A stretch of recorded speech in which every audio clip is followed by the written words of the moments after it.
गुलाम, मेरे अलबेले राम, मेरे अलबेले राम।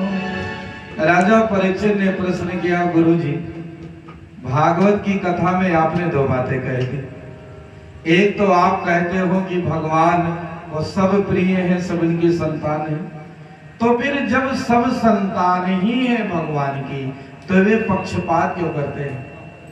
आखिर भगवान क्यों पक्षपात करते हैं? तब आचार्य सुखदेव ने कहा, राजा भगवान की कथा में तुम्हें पक्षपात कहाँ नजर आया? तो राजा परीक्षित ने कहा, गुरुजी भगवान के बेटा राक्षस भी हैं, भगवान के ही बेटा देवता भी हैं, तो राक्षसों को हमेशा मारते हैं, देवताओं को बचाते हैं। ये पक्षपात नहीं तो क्या है? अगर पक्षपात ना होता तो ये को क्यों मारते, दूसरे को क्यों बचाते? तब आचार्य सुखदेव कहते हैं, राजा ये तुम्हारे बुद्धि का केवल भ्रम है। ध्यान दीजिए, बुद्धि का भ्रम है। क्यों? आदमी अपने नातेदार और रिश्तेदार को उतना नहीं खोपड़िया में ध्यान रखता है, रिश्तेदार उतना दिमाग में नहीं रहता जितना दुश्मन दिमाग में खटकता है। बोलो सही की गलत? अगर चौराहे पर आपका किसी से विवाद हो गया तो जब जब जाएंगे तब तब याद आएगा कि हमारे दुश्मन के घर हुए एक ही झगड़ा मारा। रिश्तेदार के घर के सामने निकले तो चाहे न याद आवे, लेकिन शत्रु के घर से निकलेंगे तो जरूर याद आ जाएगा, क्योंकि शत्रु आदमी के दिमाग में अधिक खटकता है। राजा परीक्षित ने कहा, गुरुजी अर्थात आचार्य सुखदेव कहते हैं कि भगवान को स्वामी समझकर तो कोई भी भज ले, लेकिन दुश्मन समझकर वही भज सकता है जिसके बाजुओं में ताकत हो। लाभ उस हर आदमी को मिलेगा जो परमात्मा का चिंतन करे। भक्त भगवंत समझकर करते हैं और राक्षस शत्रु समझकर करते हैं। अगर आदमी अपने शत्रु का ज्यादा याद रखता है, इसके मतलब राक्षस भगवान को ज्यादा याद रखते हैं। राक्षस के दिमाग में ईश्वर का चिंतन ज्यादा रहता है। ये बात अलग है कि झगड़ा बवाल के लिए ही रहता है, लेकिन रहता तो है। इसीलिए भगवान ने जिस राक्षस को मारा उसको तारा। भगत चाहे बादिम तारे, लेकिन राक्षस को पहले तारा। अगर भगवान के मन में पक्षपात होता तो जिसको मारते भला उसको तारते? तारते क्या? एक भी राक्षस ऐसा नहीं है जो भगवान के हाथों मरा हो और नरक लोक गया हो। जिसको मारा उसको अपना पार्षद बना लिया, तो पक्षपात कहां? वे कहते हैं कि भगवान तो बहाना बनाते हैं। कभी त्रेता युग में माता जानकी को बहाना बनाया तो रावण के पूरे खानदान को स्वर्ग भेज दिया, अपना दिव्य परम धाम प्रदान कर दिया। कभी प्रहलाद को बहाना बनाया तो हिरण्यकश्यप को परम वैकुंठ धाम दे दिया। राजा परीक्षित ने पूछा, गुरुजी प्रहलाद को कैसे बहाना बनाया? तब आचार्य सुखदेव कहते हैं, राजा परीक्षित तुम्हारे बाबा धर्मराज युधिष्ठिर ने जब राजसूय यज्ञ किया था, उस यज्ञ में शिशुपाल ने श्री कृष्ण को 100 गालियां दी थी। तब भगवान ने सुदर्शन से उसका मस्तक काट दिया था। जब शिशुपाल की मौत भई तो उसकी प्राण ज्योति निकलकर कृष्ण में समा गई। मुक्ति की सबसे ऊंची उपलब्धि है ये सायुज्य मुक्ति। तब तुम्हारे बाबा धर्मराज युधिष्ठिर ने नारद जी से पूछा था कि ये तो गाली दे रहा था, भगवान ने इसको इतनी बड़ी मुक्ति क्यों दे दी?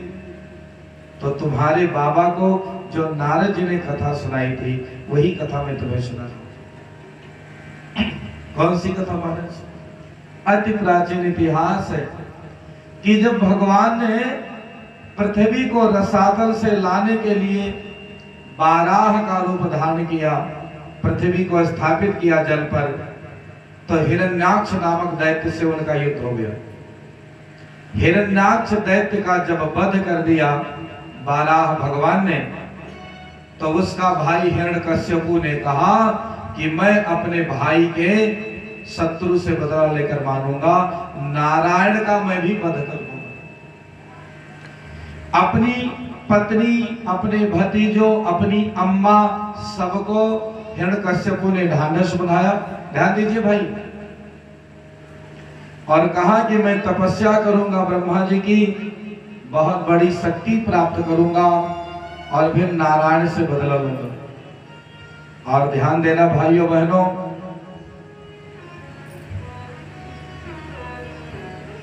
हिरण्यकश्यपु की जो पत्नी है उसका नाम है कयाधु। क्या नाम है माताओं बहनों? जोर से बोलो, कयाधु। एक जनी कहा थी तराजू, कयाधु। तो कयाधु नाम है। हिरण्यकश्यपु चला गया परिवार को समझा कर तपस्या करने। इंद्र ने सोचा कि ये जो कयाधु है इसके गर्भ में बच्चा है, यदि ये पैदा हो गया तो मेरा एक शत्रु और बढ़ जाएगा। तो इंद्र हिरण्यकश्यपु का रूप धारण करके आता है कयाधु के पास। उसके जितने बच्चे थे सबको मार डाला। कयाधु को पकड़ लिया कि ले चलो इसको मार डालो, ये भी मरे, इसके गर्भ का बच्चा मरे, सब छुट्टी मिले। नारद जी रास्ते में आ गए और नारद जी ने कहा, अरे इंद्र तुम इसे मत मारो। इंद्र ने कहा कि इसके पेट में मेरा काल है। नारद जी ने कहा तुम चिंता मत करो, मैं ठिकाने लगा दूंगा। नारद जी कयाधु को अपनी कुटिया पर ले गए और सत्संग सुनाने लगे। ध्यान देना माताओं बहनों, जब बच्चा पेट में होता है माँ के, तो माँ जैसा व्यवहार करती है, माँ जैसा बोलती है, माँ जैसा खाती है, माँ के सारे संस्कारों का प्रभाव बच्चों पर पड़ता है। माँ अगर गाली गलौज करेगी तो बच्चा खतरनाक पैदा होएगा। अभी विशेषणगंज की घटना है, साल भर भी नहीं हुआ है, एक बिटिया पैदा भई, तबीयत खराब हो गया, घर वाले बहराइच चले गए, जवाब हो गया। लखनऊ मेडिकल कॉलेज ले गए, डॉक्टरों ने कहा परिवार वालों से कि भगवान से प्रार्थना करो मर जाए, अगर जिंदा रही तो मरने से बदतर जिंदगी रहेगी इसकी। तो परिवार वालों ने पूछा ऐसा क्या है? तो डॉक्टरों ने कहा कि ये बिटिया जब अपने मम्मी के गर्भ में रही तो इसकी महतारी मोबाइल बहुत देखती रही और वो मोबाइल का रेडिएशन उसके दिमाग में घुस गया, मानसिक अपंग हो गई। आखिरकार वो बच्ची मर भी गई कुछ दिन के बाद। इसलिए माँ को बहुत सावधान रहना है, कब? जब पेट में कोई गर्भ हो तब।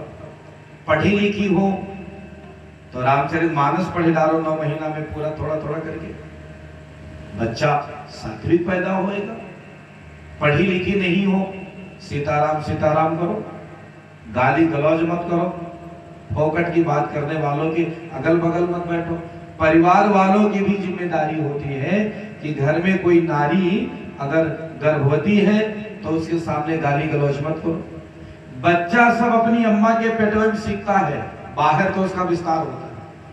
वीर अभिमन्यु ने अपने माँ के पेट में ही बहुत सारी विद्याओं को सीख ली थी, थोड़ी नहीं सीख पाए थे, जिस कारण उनकी मृत्यु वही युद्ध में चक्रव्यूह। इसलिए बहुत सावधान रहना। बच्चा सब सुनता है, 3 महीने में पूरा शरीर बन जाता है बच्चे का, फिर माँ के सारे संस्कारों का असर पड़ता है। आज नारद जी सत्संग सुनाने लगे कयाधु को और उसके गर्भ का बच्चा राक्षस का बच्चा है तो भी परम साधु हो गया।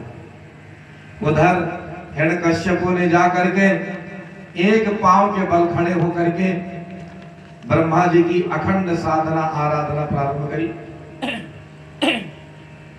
जा प्रारंभ होगा उसका, ओम ब्रह्मदेवाय नमः,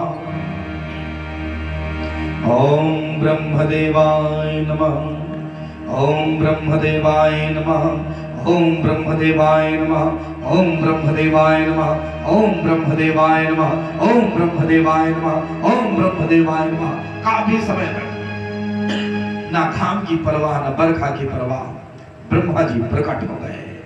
दैत्यराज आंखें खोलो, आंख खोलिए। ब्रह्मदेव आप? हाँ मैं प्रसन्न हूं, वरदान मांगो।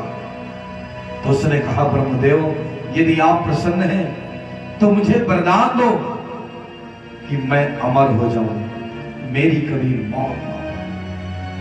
ब्रह्मा जी ने कहा बेटा ये मृत्यु लोक है, जो पैदा हुआ है उसकी मौत निश्चित है। इसके अलावा जो तुम्हारे मन में आवे मांग लो, अमर होने के अलावा जो मांगोगे वो। हिरण्यकश्यप ने कहा ठीक है बाबा। फिर तो गहरी श्वास खींची, पूरा फेफड़ा फुलाया। मांगू?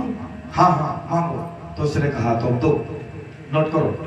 लिखा मनुष्य से न मरू, पशु से न मरू, दिन में न मरू, रात में न मरू, सुबह न मरू, शाम न मरू, घर के बाहर न मरू, घर के भीतर न मरू, अस्त्र से न मरू, शस्त्र से न मरू, आकाश में न मरू, पाताल में न मरू, जल में न मरू, थल में न मरू, साल के 12 महीने में न मरू, आपके द्वारा बनाए गए किसी प्राणी से न मरू। ब्रह्मा जी ने कहा जाओ तथास्तु।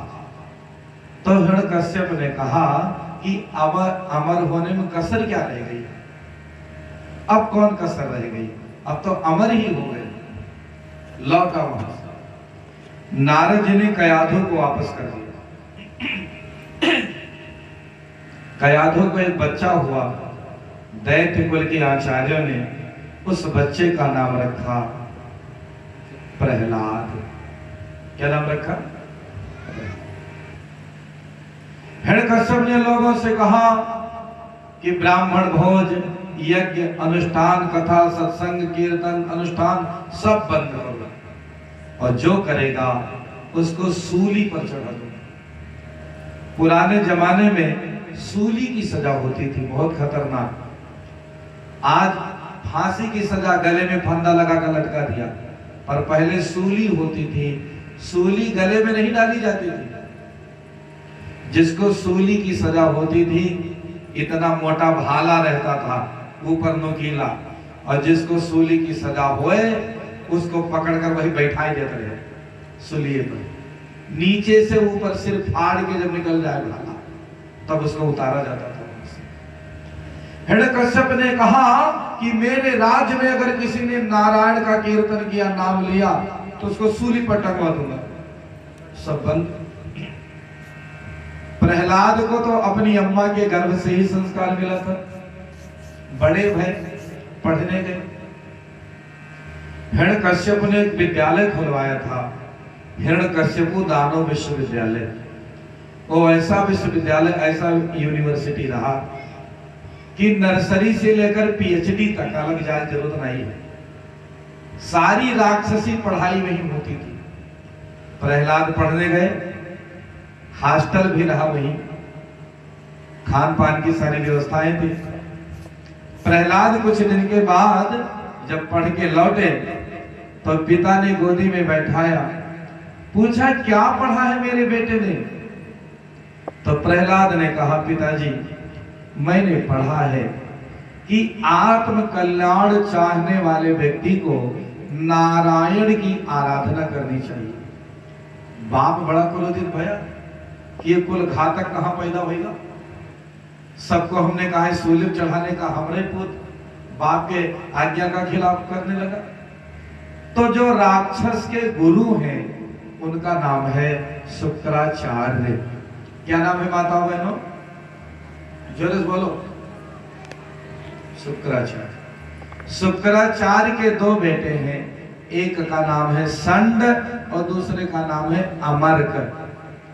संड और अमर्क यही दोनों हिरण्यकश्यप के उस विद्यालय का कारोबार देखते हैं। दोनों आचार्यों को बुलाया, यहाँ आओ, ये क्या पढ़ाया हमारे बच्चे को?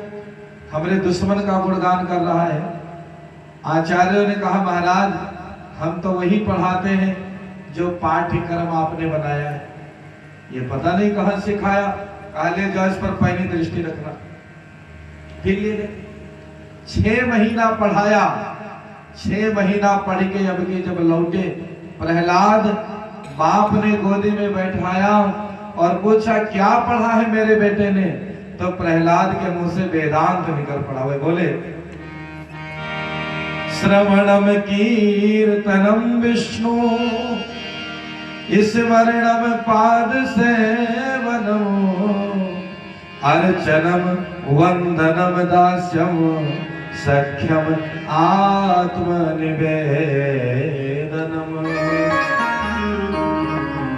प्रहलाद ने कहा पिताजी, हर आदमी को नारायण की भक्ति 9 प्रकार से करनी चाहिए।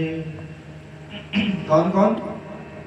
श्रवणम, भगवान की कथा सुनो, और सुनो ही नहीं, कीर्तनम, उनके नाम को गाओ भी। श्रवणम कीर्तनम विष्णु स्मरणम, उनका ध्यान करो, मेडिटेशन करो। टेंशन की एक ही मेडिसिन है जिसका नाम है मेडिटेशन, ध्यान।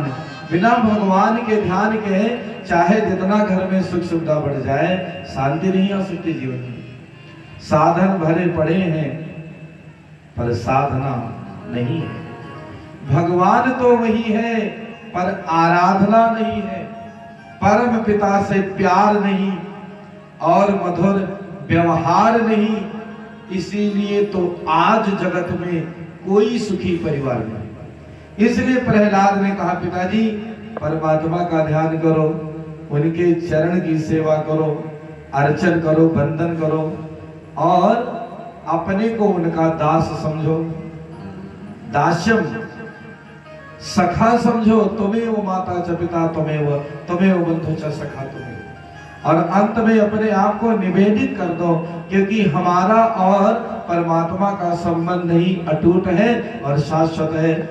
तुम हमारे थे प्रभु जी, तुम हमारे हो, तुम हमारे ही रहोगे ओ मेरे भगवान। आदमी जब संसार में आता है तो एक रिश्ता लेकर आता है परमात्मा का, और जाते जाते वही रिश्ता रह जाता है। बाकी सारे रिश्ते तो आदमी को चूसने के लिए हैं, सारे रिश्ते तो आदमी को वसूलने के लिए हैं। यदि आप बेटे की मदद ना कर पाओगे तो अच्छे बाप नहीं कहलाओगे। यदि आप भाई की मदद नहीं कर पाओगे तो अच्छे भाई नहीं कहे जाओगे। पत्नी बच्चों के लिए बढ़िया सुख सुविधा नहीं कर पाओगे तो अच्छे पिता, अच्छे पति नहीं कहे जाओगे। क्योंकि हर आदमी को आपसे केवल अपने स्वार्थ की अपेक्षा है। यदि आप उनकी स्वार्थ पूर्ति करते हो तो अच्छे आदमी, और नहीं करते हो तो बेकार आदमी। पर बंधुओं एवं बहनों, व्यवस्था सबके लिए करना, परंतु प्रेम सिर्फ परमात्मा को करना। आपको कोई प्रेम कर ही नहीं सकता, ना आपके प्रेम का कोई प्यासा है। ये केवल आदमी का छिछोरापना और पाखंड है कि वो कहते हैं हम तुमको प्रेम करते हैं। प्रेम नहीं, ठेका करते हैं। जिस दिन आप अपने बेटों के काम आना बंद हो जाओ, आपसे रुपया पैसा मिलना बंद हो जाए, देख लो कितना प्रेम करता है। खटिया पर गिर जाओ, 4 महीना 1 रुपया न कमाओ, पत्नी तुम्हारा सेवा करे तो जान लो प्रेम करता है। ये हफ्तम कहेगी तू तो रहे लायक भाव ना है, ये तो अरे मुड़वारी सारा दिन बैठा रहे, मरो, धीरे धीरे मर जाइए, छुट्टी मिली। तो कौन किसे प्रेम करता है? लेकिन अपने कर्तव्य को पालना है। जो अपना कर्तव्य उसी पर न्यौछावर हो जाना। अरे मनुष्य, तेरे जीवन का कुछ भी नहीं ठिकाना। हमारे कहने का अर्थ यह नहीं है कि आप अपनी जिम्मेदारियों से पीछे हटे। जो भी है, भाई है, बाप है, पति है, जो है, पुत्र है, अपने कर्तव्य को पालना है। बोलो वृंदावन बिहारी लाल की, सच्चिदानंद भगवान की। बोलिए श्री वृंदावन बिहारी लाल की जय हो। इसलिए मेरी माताओं, बहनों एवं भाइयों, एक ही रिश्ता है जो प्रेम का है, वो जीवात्मा से परमात्मा। बाकी सब व्यवहार है, सब बदला है, सब अपेक्षाओं पर निर्भर है, आशाओं और उम्मीदों पर निर्भर है। शाश्वत संबंध केवल जीवात्मा से परमात्मा का है। तुम हमारे थे प्रभु जी, तुम हमारे हो, तुम हमारे ही रहोगे ओ मेरे भगवन, हम तुम्हारे हे प्रभु जी, हम तुम्हारे हैं, हम तुम्हारे ही रहेंगे ऐ मेरे भगवन। जैसे प्रहलाद ने कहा कि जीवात्मा से परमात्मा का शाश्वत संबंध है, बाप ने गोदी से उठा के जमीन पर पटका, बहुत समझाया, प्रहलाद माने नहीं। तब हाथी से कुचलवाया, जहरीले सांपों से डसवाया, पहाड़ से ढकलवाया, कीर्तिया चलवाए दिया, दूध में विष डाल के पिलवा दिया, भूखे जेल में बंद कर दिया, होलिका के बहाने जलाने का प्रयास किया, लेकिन हर बार भगवान किसी न किसी रूप में आते और प्रहलाद की रक्षा कर लेते। नहीं मार पाया किसी भी प्रकार से हिरण्यकश्यपु प्रहलाद को। सीम की चाप सके को तासो, बड़ रखवार रमा पति जासु। जिसका रखवाला परमात्मा हो, उसका भला कौन बिगाड़ सकता है। महाराज जब हार गया हिरण्यकश्यपु की, अभी इसे मारा नहीं जा सकता, तो फिर से भेज दिया स्कूल। एक दिन की बात है, शुक्राचार्य के दोनों बेटे चले गए पढ़ने, सॉरी घूमने बाजार। अब विद्यालय खाली, तो जो और असुर के बालक थे वो सब आकर प्रहलाद को घेर लिए। कहते भैया जब भजन कीर्तन करना है तो बुढ़ापा में कर लेना, जवानी में बाप से काहे दुश्मनी लेते हो। प्रहलाद ने कहा भैया जीवन की गारंटी कार्ड नहीं है कि बुढ़ापा आएगा ही। और ये हमारे बहुत नौजवान भाई बैठे हैं, उनको मेरी प्रार्थना है कि अपनी जवानी में दो चीजें इतना कमा लेना, अगर बुढ़ापा में दुर्दशा नहीं करानी है तो। जिनको अपना बुढ़ापा में दुर्दशा नहीं कराना है, जवानी में दो चीज खूब कमा लेना, पहला धन और दूसरा भजन। भजन भी जवानी में कमाना और धन भी जवानी में कमाना। जवानी मौज मस्ती के लिए नहीं है। जो कहता है जवानी मौज मस्ती के लिए है, उसकी खोपड़ी में राक्षस घुसा है। मौज मस्ती के लिए बुढ़ापा है, जवानी संघर्ष के लिए। और जिसने अपनी जवानी में मौज मस्ती किया, उसका बुढ़ापा देख लो क्या हो गया, सत्यानाश हो गया उसका। इसलिए जवानों को मेरी प्रार्थना है, जवानी में मौज मस्ती मत खोजना। जवानी में कितना ज्यादा संघर्ष हो जाए, इस बात पर ध्यान रखना। अगर बुढ़ापा में दुर्दशा नहीं करानी है तो, और नहीं तो भैया बुढ़ापा में दुर्दशा करावे तो करो मौज मस्ती। इसलिए जवानी में संघर्ष करना मेरे भाई बहन, धन भी खूब कमाना परंतु बेईमानी का नहीं, और भजन भी। टाइम मैनेजमेंट करो, 23.5 घंटा अपने दुकान के लिए, मकान के लिए, खेत खलिहान, ऑफिस, कारोबार, नौकरी, जो आपका है, खाने पीने, सोने, पत्नी बच्चों के साथ समय बिताने में लगाओ। आधा घंटा रोज का भजन के लिए जरूर निकालना। और याद रखना कि बिना भजन के बात नहीं बनेगी। इस चक्कर में मत रहना कि हम पुरुषार्थ कर लेंगे, खूब पैसा बटोर लेंगे, बस सुखी हो जाएंगे। मैं तो ऐसे ऐसे घरों में जाता हूँ, 20-20 लाख रुपया रोज कमाते हैं, लेकिन उनके घर में हाय हक मचा है। अभी मार्च महीने में मैं नोएडा गया हुआ था, एक बहुत बड़े व्यक्ति के घर में कार्यक्रम था, उनकी कई फैक्ट्रियां हैं वहां पर। उस व्यापारी की अम्मा रोने लगी हमारे सामने आकर, कहने लगी पंडित जी हम लोग बहुत मुसीबत से इतने बड़े आदमी बने हैं, आज कई वर्कर काम करते हैं अपनी फैक्ट्रियों में, ले जाकर दिखाया हमको, परंतु रोते रोते उन्होंने कहा कि जब हम गरीब रहे तो बहुत सुखी रहे। इसका मतलब ये नहीं है कि हर अमीर आदमी दुखी है, इसका मतलब ये है कि जिसके जीवन में भजन नहीं है वो दुखी है। दीन कहे धनवान सुखी, धनवान कहे सुख राजा को भारी, राजा कहे महाराजा सुखी, महाराजा कहे सुख इंद्र को भारी, इंद्र कहे चतुरानन को सुख, ब्रह्मा कहे सुख विष्णु को भारी, और तुलसीदास विचार कहे हरि भजन बिना हर जीव दुखारी। चाहे कोई अमीर हो चाहे गरीब हो, जिसके जीवन में भजन नहीं है उसके जीवन में सुख नहीं है। इसलिए बुजुर्गों को भजन करना है ठीक है, लेकिन वह अपना जीवन जी चुके हैं। नौजवानों को बहुत भजन करना है। इसलिए अपने रोज के 24 घंटा में से आधा घंटा भगवान के लिए निकालना।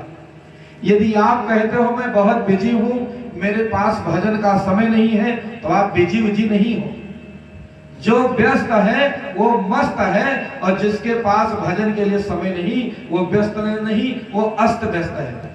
इसलिए भगवान करें जिंदगी में खूब व्यस्त रहना, परंतु अस्त व्यस्त मत रखना अपने आप को, क्योंकि जो जीवन में अस्त व्यस्त है उसकी जिंदगी ध्वस्त है और उसकी जिंदगी पस्त है। इसलिए बंधुओं एवं बहनों, जवानी में धन कमा लेना और भजन कमा लेना, बुढ़ापा चंगा भला बीतेगा। अरे कोई द्वारिकानाथ अपनी निजी बात नहीं कह रहा। जिन लोगों ने जवानी में संघर्ष करके धन और भजन बटोर लिया, उनका बुढ़ापा देख लो चकाचक है। और जिसने जवानी में ऐश किया, सड्डे नाल होगे तो ऐश करोगे, जिंदगी के सारे मजे कैच करोगे, उनका बुढ़ापा देख लो हाय हप मचा है। इसलिए नौजवानों, मौज मस्ती की बात नहीं, संघर्ष की बात सोचना तो बात बनेगी। प्रहलाद ने आज अपने मित्रों को समझाया है कि बुढ़ापा कोई गारंटी कार्ड तो है नहीं, इसलिए भजन कर मस्त जवानी में बुढ़ापा किसने देखा है। आदमी सब तो करता है, मैया कहती है अभी भजन ना कर दे। अभी कौन भजन करे कुंवर है? भजन कब करी है? जब मुंह में एक दांत न रही, ना मुंह में दांत ना पेट में आंत, नाती पोता कहीं है आजी बोलो राम, तब दादी कहीं अभी कहाँ मिले आम, तब बोले है राम निकरी आम, तब भजन करोगी क्या? इसलिए भजन और धन दोनों का संग्रह युवा काल में करो, क्योंकि हमारे आपका जो जीवन है भैया, जवानी बीत गई, बुढ़ापा आ गया, पता चला बचपन भी जाए, जवानी भी जाए, बुढ़ापे का होगा असर धीरे धीरे चली जा रही है। बोलो क्या चली जा रही है? उम्र धीरे धीरे। हमारी कितनी माताएं बहनें ट्रेन पर बैठी हैं, कोई नहीं बैठी, कोई ट्रेन में अच्छा बैठी। भाई लोग ट्रेन पर बैठा हो, वाह भैया, ट्रेन पर बैठा हो कि शिवालकपुर हो? शिवालकपुर में। खैर ये हंसने की बात नहीं है। ट्रेन को देखो, ट्रेन पर हम लोग बैठते हैं तो प्लेटफार्म आता है और रुकती है ट्रेन स्टेशन पर। हमारा आपका जीवन भी ट्रेन की यात्रा ही है। एक कवि ने क्या सुंदर पंक्ति लिखी है, रेल चली रे भैया रेल चली, इस जीवन की रेल चली, कभी ये आगे कभी ये पीछे घूम रही है गली गली, रेल चली रे भैया रेल चली, इस जीवन की रेल चली। अगर ट्रेन चली तो उसका स्टेशन आया कौन सा? पहला स्टेशन बचपन का, लगता सबको प्यारा है, पहला स्टेशन बचपन का, लगता सबको प्यारा है, खेल खिलौने खेल रहा है, देखो ये कैसा नजारा है, खेल खिलौने खेल रहा है, देखो ये कैसा नजारा है, खेल खिलौने खेल रहा तू, खेल खिलौने खेल रहा तू, गाड़ी आगे निकल पड़ी, रेल चली रे भैया रेल चली, इस जीवन की रेल चली। दूसरा स्टेशन जो आया, कहते उसे जवानी है, दूसरा स्टेशन जो आया, कहते उसे जवानी है, ओ प्रिय के संग में रास रचाया, भूल गया वो कहानी है, प्रिय के संग में रास रचाया, भूल गया वो कहानी है, रास रंग में रमा रहा तू, रास रंग में रमा रहा तू, गाड़ी आगे निकल चली, रेल चली रे भैया रेल चली, इस जीवन की रेल चली। तीसरा स्टेशन जो आया, कहते उसे बुढ़ापा है, तीसरा स्टेशन जो आया कहते उसे बुढ़ापा है। ध्यान दीजिए, उल्टी सीधी बातें करते अच्छी बात न आता है, उल्टी सीधी बातें करते अच्छी बात न आता है। बहुत जन के घर के बुढ़वा सठियाए जाते हैं, शिवालकपुर वाले तो ना सठियाते हैं, ठीक है। उल्टी सीधी बातें करते अच्छी बात न आता है, उल्टी सीधी बातें करते अच्छी बात न आता। राम नाम ना निकले मुंह से, राम नाम ना निकले मुंह से, गाड़ी आगे निकल चली, रेल चली रे भैया रेल चली, इस जीवन की रेल चली। अंतिम स्टेशन प्लेटफॉर्म नंबर लास्ट, अंतिम स्टेशन जो आया कहते उसे शमशान है, अंतिम स्टेशन जो आया कहते उसे शमशान है। इंजन सारा फेल हुआ है, गाड़ी हुई बेजान है, इंजन सारा फेल हुआ है, गाड़ी हुई बेजान है। कहत कबीर सुनो भाई साधो, कहत कबीर सुनो भाई साधो, सुनो ओ साधो, कहत कबीर सुनो भाई साधो, कहत कबीर सुनो भाई साधो, गाड़ी आगे निकल चली, रेल चली रे भैया रेल चली, इस जीवन की रेल चली। कभी ये आगे आगे, कभी ये पीछे पीछे, कभी ये आगे आगे, कभी ये पीछे पीछे, घूम रही है गली गली, रेल चली रे भैया रेल चली, इस जीवन की रेल चली। बोलिए भागवत महापुराण की जय हो। तो जो नौजवान भाई ऐश और आराम में रहना चाहते हैं वह अपने आगे आने वाले समय का सत्यानाश करेंगे, इसमें कोई दो राय नहीं है। इसलिए ऐश आराम वाला भूत उतारो और संघर्ष की बात सोचो। आप जिस फील्ड में हैं, यदि आप व्यापार कर रहे हो तो अपने व्यापार में और कस के दिमाग लगाओ, पढ़े लिख रहे हो तो अपनी पढ़ाई लिखाई में कस के दिमाग लगाओ, खेती किसानी कर रहे हो तो उसमें कस के, जिस फील्ड में है उस फील्ड में आप कस के अपना दिमाग लगाइए और बात बन जाएगी महाराज। प्रहलाद ने अपने मित्रों को कहा कि भैया भजन भी कमाने के लिए जवानी ही है। तो उनके मित्रों ने कहा वाह भाई, हमारे तुम्हारे गुरु जी अक्के तुम इतने विद्वान हो गए, हम मूर्ख ही रह गए, ऐसा कैसे? प्रहलाद ने कहा हमारे गुरु ये थोड़ी है, गुरु सिख अंध बधिर कर लेखा, एक न सुने एक नहीं देखा, एक को सुनाई नहीं देता, एक को दिखाई नहीं देता। हमारे गुरु तो नारद जी हैं, जब माँ के पेट में था तभी सुंदर सत्संग संस्कार मिला था। अच्छा तो भैया बताओ हम कैसे तुम्हारे प्रभु को प्राप्त करें? कीर्तन से। तो असुर कुमारों ने कहा कीर्तन क्या होता है? कहा जाओ उठाए लो, मृदंग मजीरा सब ले लेकर आ गए। अब प्रहलाद ने कहा जो मैं गाऊं तुम सब दोहराओ। प्रहलाद बोलने लगे, सब दोहराने लगे। गुरु जी विद्यालय में है ही नहीं तो डर किसका? प्रहलाद बोले जप ले हरि का नाम बंदे, उसको स्लो कराओ। जप ले हरि का नाम, सब भाई बहन बोलेंगे विदाउट म्यूजिक। जप ले हरि का नाम, बोलो माता बहनों। जप ले हरि का, अतरा जोरे कीर्तन करो कि हरना मार तक आवाज जाए। भाई लोग बोले यही लिए जाए क्योंकि शिव बालक पुरवा वालन का पटीदारी है हरना मारना। उन्होंने कीर्तन सुने। जप ले हरि का नाम, बोलो जप ले। पहुंच गए आवाज। अब भाई लोग बोलेंगे, माता बहनें नहीं बोलेंगी।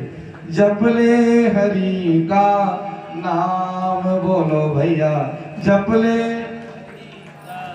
बहुत बढ़िया। कीर्तन जोरे से गाने की चीज थोड़ी है, जिसका जैसा मन करे वैसा गाओ, भाव से गाओ, कुभाव से गाओ, परंतु गाओ एक ही भाव है। जपले हरि का नाम वंदे, जपले हरि का नाम वंदे, जपले हरि का नाम वंदे, जपले हरि का नाम वंदे। उसके सुमिरन से बन जाते, उसके सुमिरन से बन जाते, बिगड़े सारे काम बंदे। जपले हरि का नाम वंदे, जपले हरि का नाम। हरि बोल।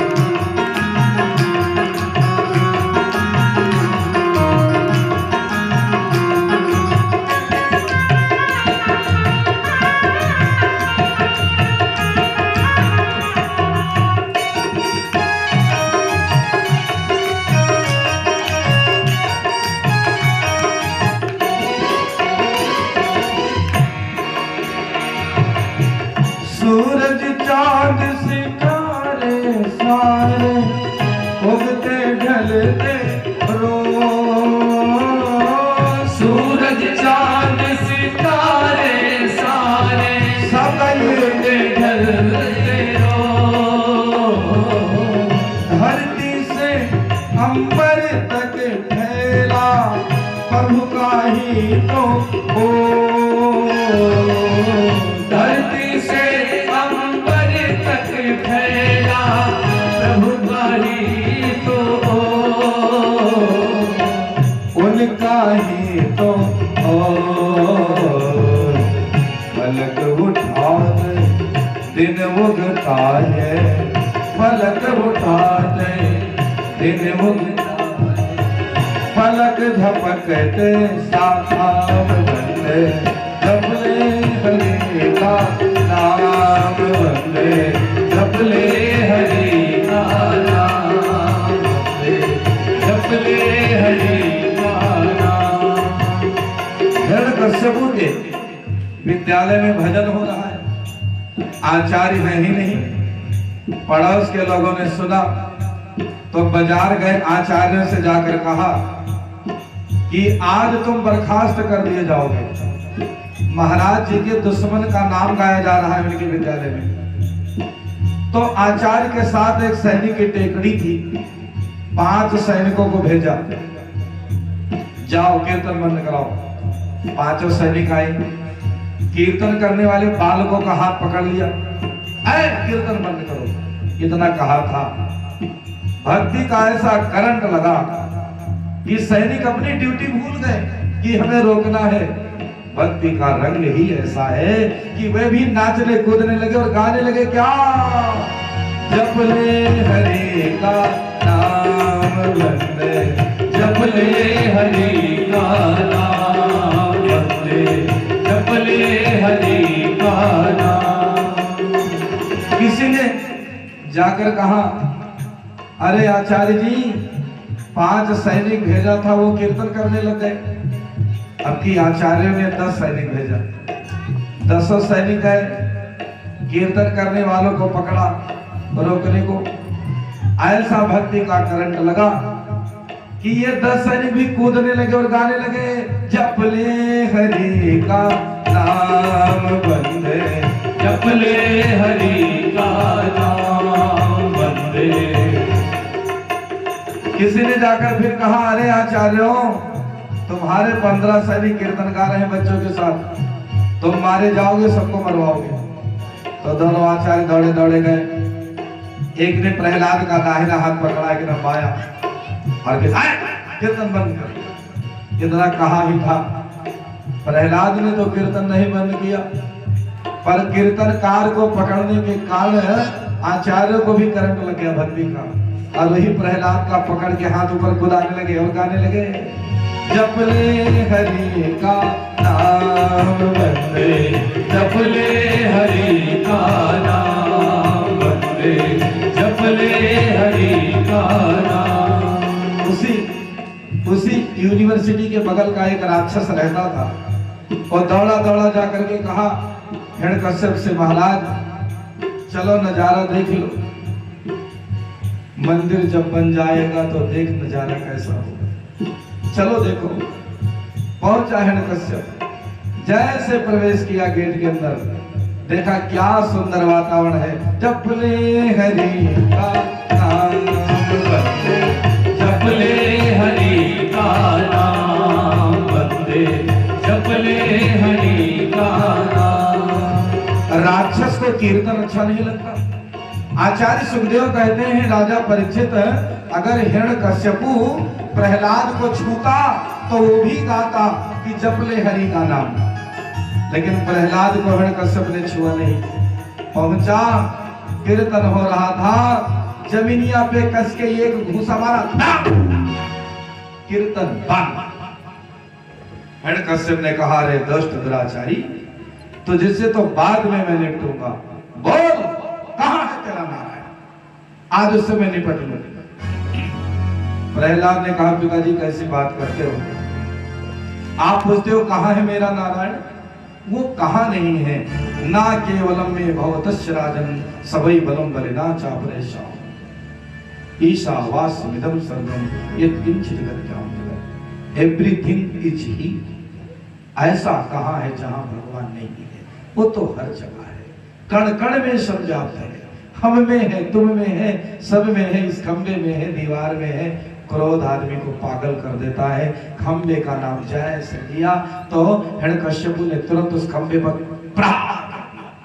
जैसे प्रहार किया, तो प्रहलाद की बात सत्य करने के लिए भगवान ने भी लीला रची कि जैसे खंभ पर प्रहार भया, गगन गड़गड़ानो खंभ फाटे चंचलानो, निस्सो नरनाहर के रूपक भयानक है, ककड़ कड़कड़ावे दसन जीव लप लपावे, चितवत सरोज मानो अंग जात खानो है।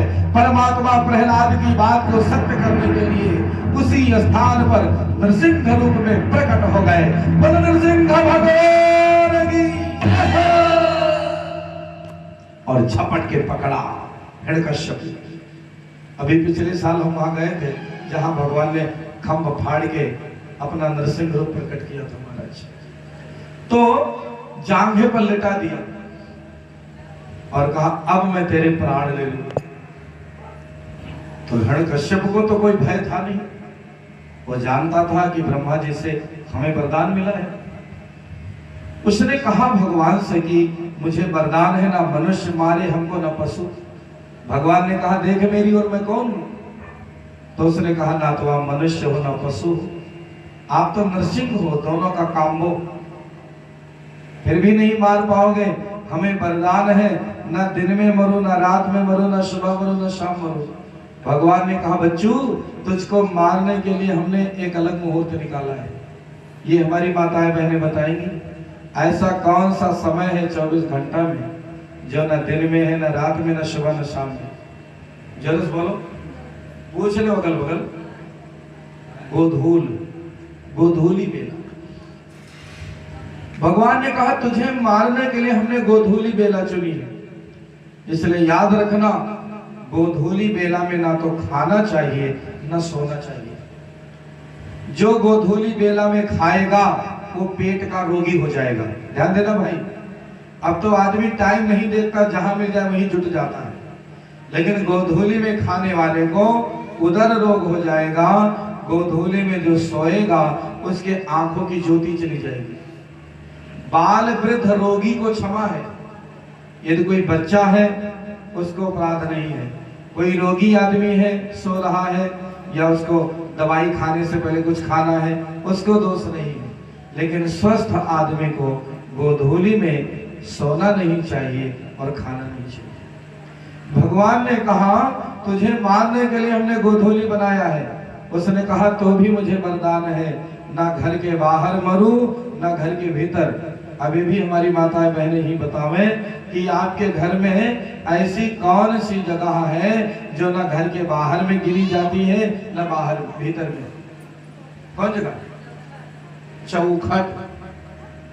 शिवबालकपुरवा गांव तो ठीक है, एक गांव में हम कथा करेंगे नहा तो वहां देखा कई महिलाएं जब से ड्योढ़ी खड़ी हुई जाए 4-4 घंटा हटे रहे, पर्दा पकड़े खड़ी रहे, देखा करे के घरे के आवा के घरे के गवा।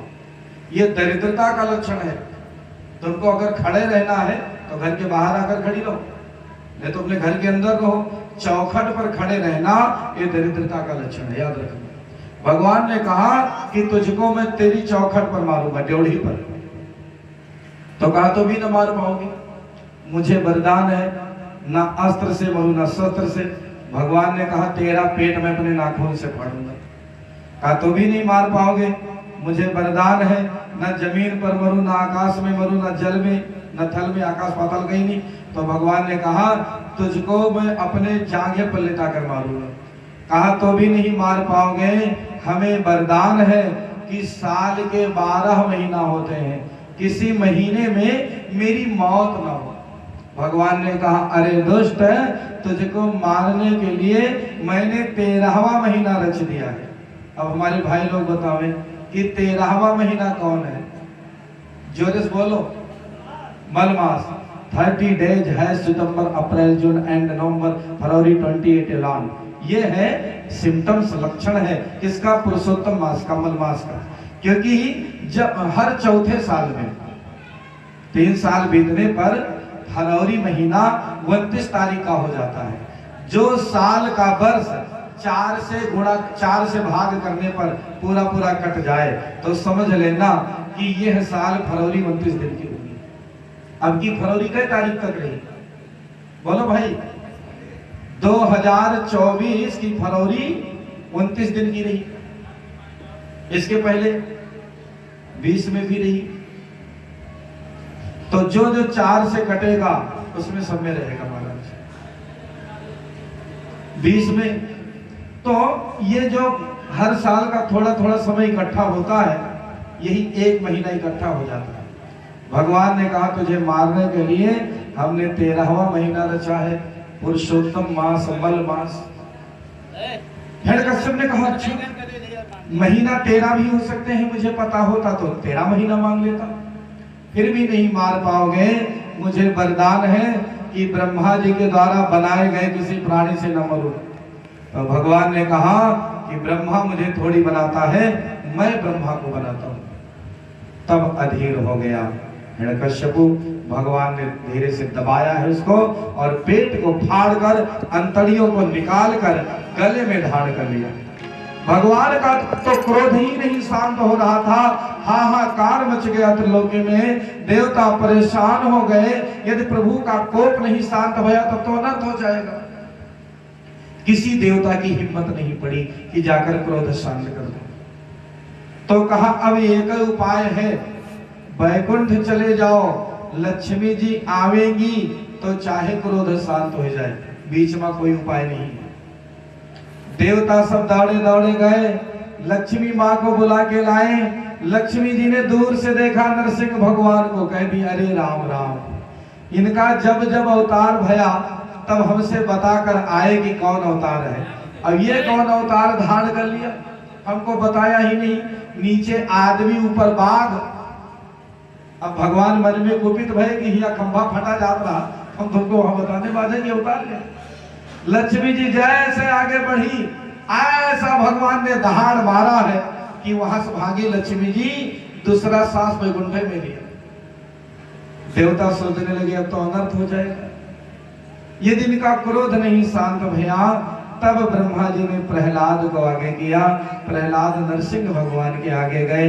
नरसिंह भगवान ने प्रहलाद को गोदी में बिठा लिया, मस्तक चाटने लगे और उनका क्रोध शांत हो गया।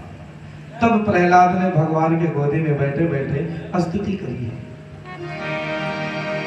ओम शांताकारम भुजग शयनम पद्मनाभम सुरेशम विश्वाधारम गगन सदृशम मेघवर्णम शुभांगम लक्ष्मीकांतम कमलनयनम योगिभिर्ध्यान गम्यम वंदे विष्णुम भवभयहरम सर्वलोकैकनाथम सर्वलोकैकनाथम।